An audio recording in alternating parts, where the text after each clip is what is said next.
Jubilee's Deputy Party Leader Fredo Kengo Matiang'i has shown Rigathi Gachagua dust in his own game. Welcome to Kenya Lens Media, where we give you news updates as they break. And kindly, if you are new here, consider subscribing as a way of supporting us and also helping this platform to grow. Now, the former Meru Governor Peter Munya has indicated that the opposition's presidential ticket remains open for negotiation, despite Jubilee's early endorsement of former Interior Cabinet Secretary Fred Matiang'i, signaling a potentially fluid race to unseat President William Ruto. His remarks just suggest that while Matiang'i currently enjoys backing from key allies, the final decision on a joint candidate will depend on the broader coalition talks between Jubilee and PNU. Speaking on Wednesday, Munya said that two political formations have agreed to approach the upcoming elections as partners, with a joint process expected to determine who is the best placed to carry the coalition's presidential flag. The statement introduces a new layer of uncertainty into opposition planning and highlights the delicate power calculations underway as political camps begin positioning for the next national contest.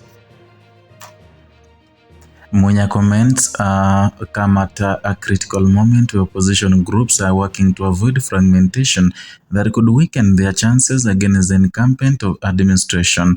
According to the former governor, and alliance framework allows the flexibility even though Jubilee has already publicly expressed preference for Fred Matiang'i. The remarks underline a cautious but strategic approach by opposition planners who appear keen to balance early momentum with the room for negotiation. Jubilee Party has moved faster than many of its rivals by informally settling on Matiang'i as its preferred presidential hopeful. The former Interior Cabinet Secretary has already begun nationwide political engagements aimed at building visibility and support. His early mobilization suggests a campaign seeking to capitalize on name recognition built during his tenure in government. Supporters within Jubilee view him as a technocratic figure capable of appalling and appealing to voters seeking administrative competence. However, Munya's latest comments make clear that endorsement is not yet the final word within the broader opposition ecosystem, though PNU knows that Fred Matiang'i will always carry the day. The emerging dynamic reflects a familiar pattern in Kenyan politics where pre-election coalition often undergo intense negotiations before settling on the single presidential candidate. By leaving the door open, Munya appears to be signaling both unity and strategic flexibility. Political analysts say the move could serve several purposes. It keeps coalition partners engaged in talks, prevents early fallout of leadership ambitions, and preserves bargaining power for smaller parties within the alliance. At the same time, it introduces an element of uncertainty, and that it could either strengthen the coalition by encouraging consensus or weaken it if prolonged indecision fuels internal rivalry. Beyond internal coalition planning, Munya used the moment to deliver a sharp political message against the current administration. He stated that the opposition partners are united by the belief that President William Ruto has failed in his leadership responsibilities. According to Munya, replacing the current government is the central objective, bringing Jubilee and PNU together. He framed the coming election as a referendum on performance rather than personalities, positioning the opposition as a reform alternative. Such messaging is likely to form a core theme of the coalition campaign narrative in the months ahead. While coalition talks continue, Matiang'i has already embarked on a cross-country political tours aimed at consolidating grassroots support. These early engagements are widely seen as an effort to build momentum before rival opposition figures fully enter the race. Political observers know that early nationwide outreach can provide significant advantages, including volunteer recruitment, donor confidence, and media visibility. However, it can also create friction if coalition partners feel the process is being preempted. Munya's careful wording suggests an attempt to manage that balance, acknowledging Matiang'i's current leadership role while preserving the space for collective decision-making. Kenya's political history offers numerous examples where opposition coalitions have struggled to maintain unity ahead of presidential elections. Fragmentation has often benefited incumbents, while successful alliances have typically required painful compromises among rival camps. The memory of past coalition breakdowns appear to be informing the current cautious approach, and by emphasizing a committee-based selection process, Munya and his allies are signaling a desire to avoid a perception of unilateral decision-making. Whether that process produces genuine consensus or merely postpones inevitable rivalry remains to be unseen.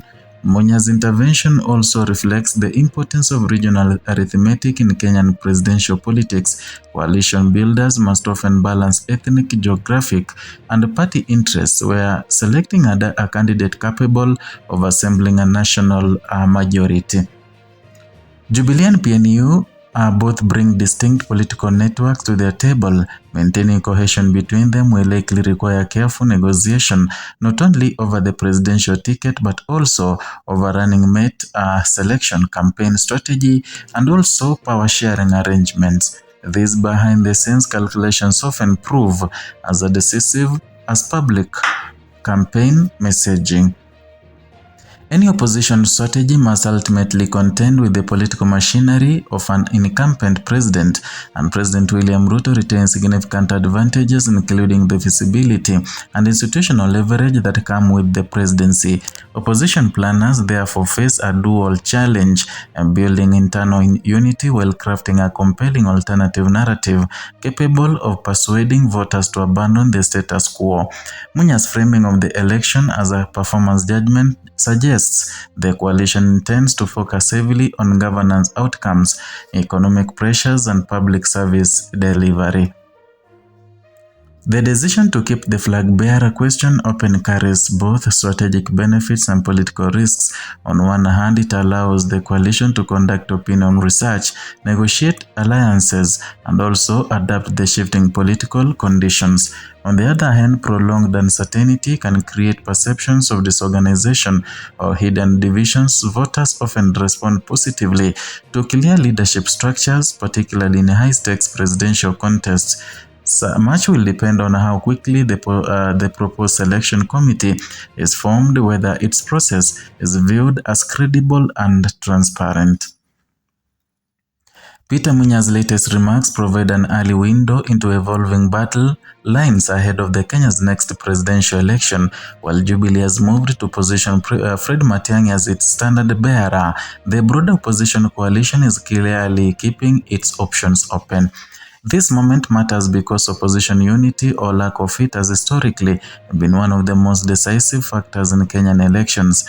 If Jubilee and PNU successfully manage the internal negotiations and rally behind a single candidate, they could mount a serious challenge to President William Ruto's re-election prospects. If disagreements over the flag bearer intensify, however, the coalition risks repeating past cycles of fragmentations that have weakened opposition bids. For Kenyan voters, the unfolding process will signal whether the opposition can present a coherent, unified alternative government. For the political class, it marks the beginning of what it is shaping up to be a closely watched contest defined as much by coalition discipline as by campaign messaging.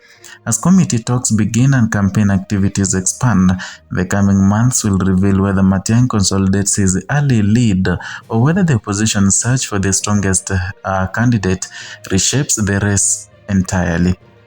And that is all for today from Kenya Lens Media, your channel that brings you news updates as they break without favoring any side. Kindly, if you are new here, consider subscribing as a way of motivating us and also helping grow this channel.